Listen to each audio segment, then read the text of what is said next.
Bonjour à tous, je vais vous expliquer donc la réparation d'un problème de chauffage sur un Peugeot Expert 3. Maladie apparemment assez connue, donc qui m'est arrivée donc à 175 000 km pour le mien. Donc voilà les symptômes, plus de chauffage du tout sur toute la totalité des bouches. Donc voilà, c'est forcément le chauffage n'avait pas marché de toute une saison, donc au moment de remettre le chauffage pour l'hiver, plus rien du tout. Donc je vais vous expliquer en quelques étapes donc le diagnostic et puis les résolutions. Alors donc déjà pour commencer, donc j'avais déposé, donc vous voyez toute la partie ventilation donc du coup est cachée au niveau de l'arrière, donc c'est tout un bloc en fait en plastique qui est logé dans le tableau de bord, qui passe derrière les écrans, derrière toute la plage de bord. Donc vous voyez ici il y a toute la partie avec le pulseur d'air, ça. Et puis après voilà pour l'habitude, de toute façon pour l'entretien, donc là il y a le pulseur d'air, le gros ventilateur, au cas où vous ayez également la panne dessus, là.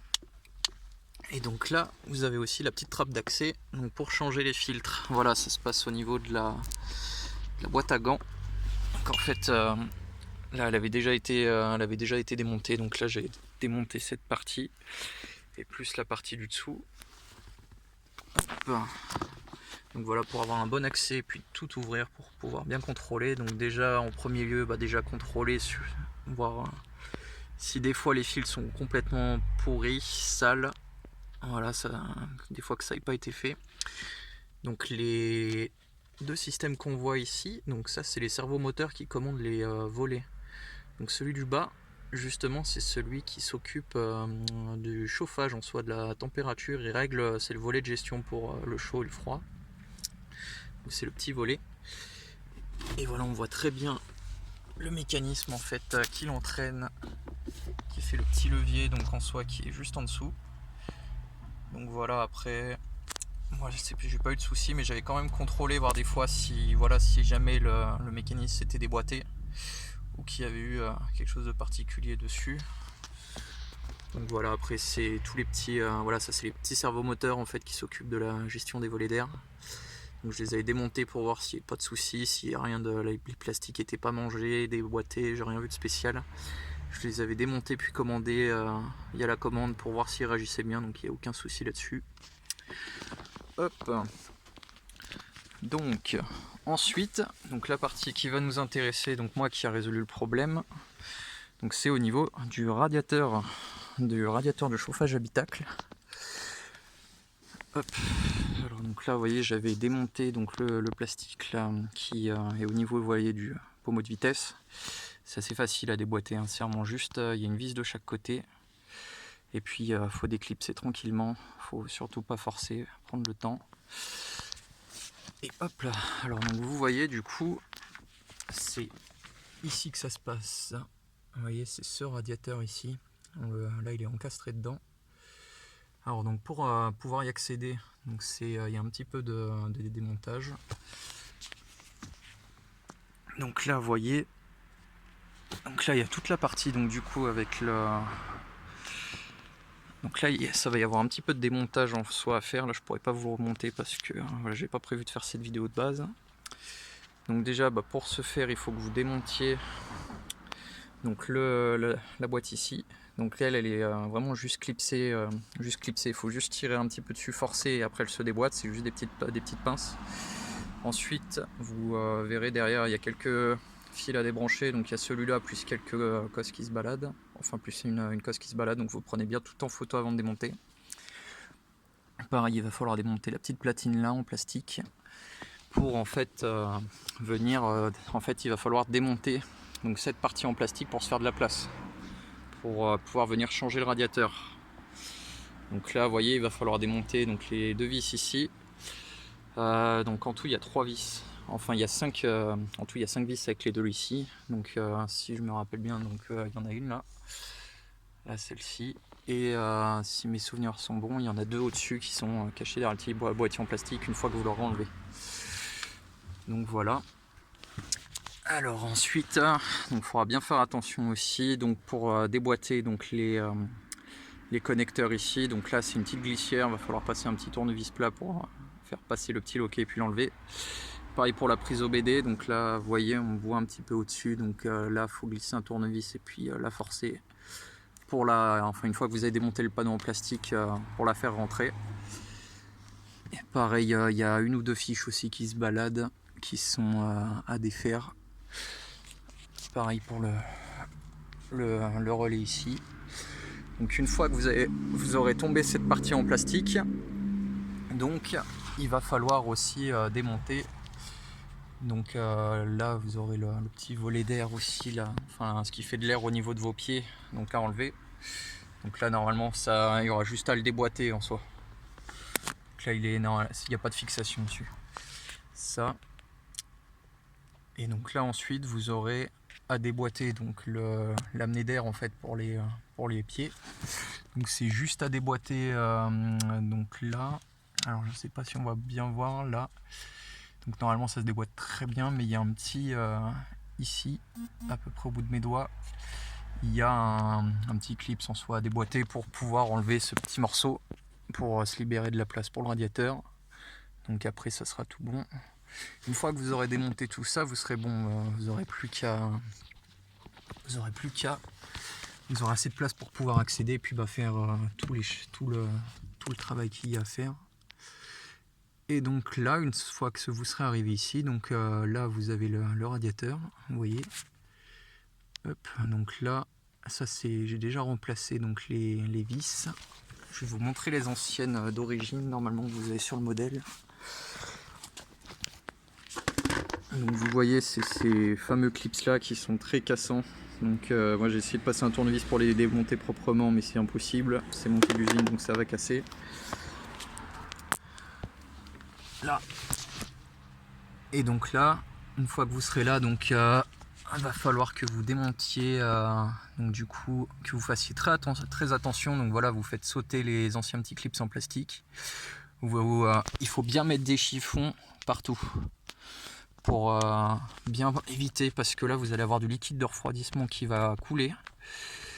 Voilà, il y en aura quand même un petit peu, donc mettez une bonne grosse serviette, quelque chose d'assez épais pour bien absorber, pas que ça coule partout et tout. Faire attention, il veut évidemment que ça coule pas dans la fiche ici du faisceau. Essayez de protéger au maximum. Et voilà, donc bien faire attention éventuellement, porter des lunettes, mettez des gants, parce que là quand vous allez déboîter, le liquide va jaillir, ça peut je m'en suis pris une petite giclée, donc faites attention. Et puis voilà, donc après, donc là ça c'est le neuf qui est monté, donc je vais vous montrer l'ancien à quoi il ressemble. Hop là. Donc vous voyez la pièce enlevée, l'ancien. Il n'était pas spécialement dégueulasse. Bon, il y avait un petit peu de traces quand même, mais voilà, rien de bien particulier pourtant qui montre qu'il est bouché. Donc voilà. Hop. Donc du coup, pour en revenir, donc voilà, après, donc l'ancien radiateur bien évidemment, donc là il faudra le sortir.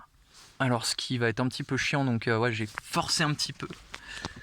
Donc alors c'est compliqué de vous montrer. Là, alors est-ce que je vais réussir à la voir? Donc là, pour gagner du jeu en fait, voilà, pour écarter en fait les arrivées de liquide de refroidissement, il va falloir les écarter. Donc celle-ci en bas, l'autre du haut en haut. Celle du haut est un peu compliqué à pousser parce qu'il y a une vis qui vient faire chier derrière. Et il va falloir se gagner un petit peu de jeu aussi pour pouvoir le démonter. Donc il va falloir démonter le petit support. Là j'ai moyen accès, on le voit pas très bien. Il y a un petit support en plastique qui tient les tuyaux. Je l'ai démonté, donc c'est avec une clé, donc c'était du 5,5. Donc voilà, il va falloir une petite clé, il faudra démonter ce petit support. Et il y en a encore un autre derrière qui tient avec la même vis en 5,5. On la voit pas, elle est encore derrière. Il faudra démonter les deux, comme ça vous aurez beaucoup de jeu pour pouvoir du coup les écarter en haut et en bas pour pouvoir sortir le vieux radiateur. Donc voilà, donc une fois que du coup que vous aurez sorti l'ancien, remis le neuf, donc il faudra bien faire attention voilà, de remettre bien les petites pastilles. Vous voyez, vous avez des petits joints d'étanchéité, voilà, qui allaient sur les buses. Bien faire attention. Voilà, de bien les remettre, sinon forcément ça va fuir tout de suite.